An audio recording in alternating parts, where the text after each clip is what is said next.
Most gardeners think compost tea gets stronger the longer it brews. That's one of the fastest ways to turn a powerful microbial fertilizer into a smelly bucket of low-oxygen sludge that can actually stress plants instead of helping them. If you're using used coffee grounds with unsulfured blackstrap molasses, the 24-hour rule matters more than most people realize. Here's why. Coffee grounds are loaded with nitrogen, trace minerals, and organic compounds microbes love breaking down. Blackstrap molasses acts like microbial fuel because it's packed with sugars, potassium, iron, calcium, and sulfur. When you combine the two in water with aeration, microbial populations explode fast. That rapid bloom is exactly what makes this compost tea so effective on tomatoes, peppers, cucumbers, and leafy greens. But there's a limit. After about 24 hours, especially in warm weather, oxygen levels in the tea start dropping hard unless your aeration setup is extremely strong.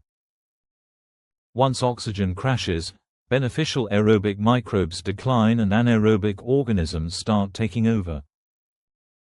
That's when the tea develops that rotten, swampy smell gardeners mistakenly think means it's strong. It's not strong. It's unstable.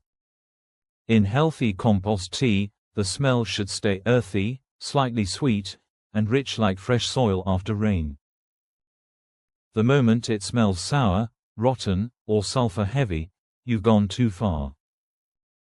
The simplest version I've tested repeatedly uses 2 cups of used coffee grounds, 2 tablespoons of unsulfured blackstrap molasses, and about 4 gallons of non-chlorinated water.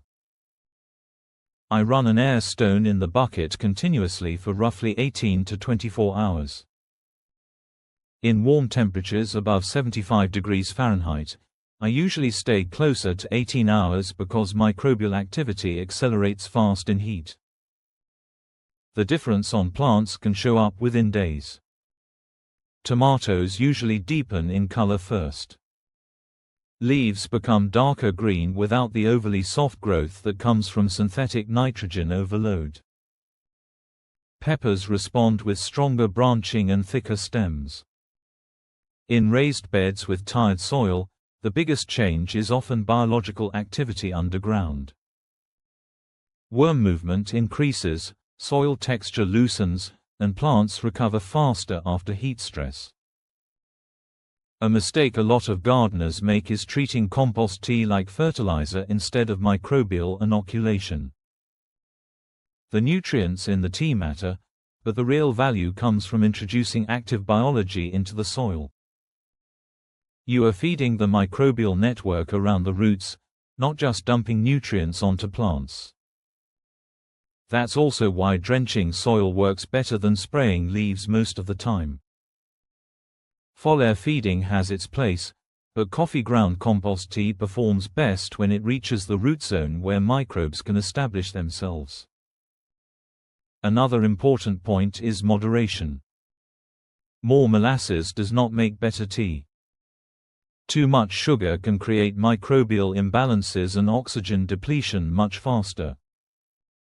The goal is controlled biological activity, not a fermentation experiment gone wrong. Good compost tea is alive. That's the entire point. But living systems change quickly, and timing matters. With coffee grounds and blackstrap molasses, the sweet spot is short, active, oxygen-rich brewing. Once you push past that 24-hour window, you're often losing the exact biology you were trying to build in the first place.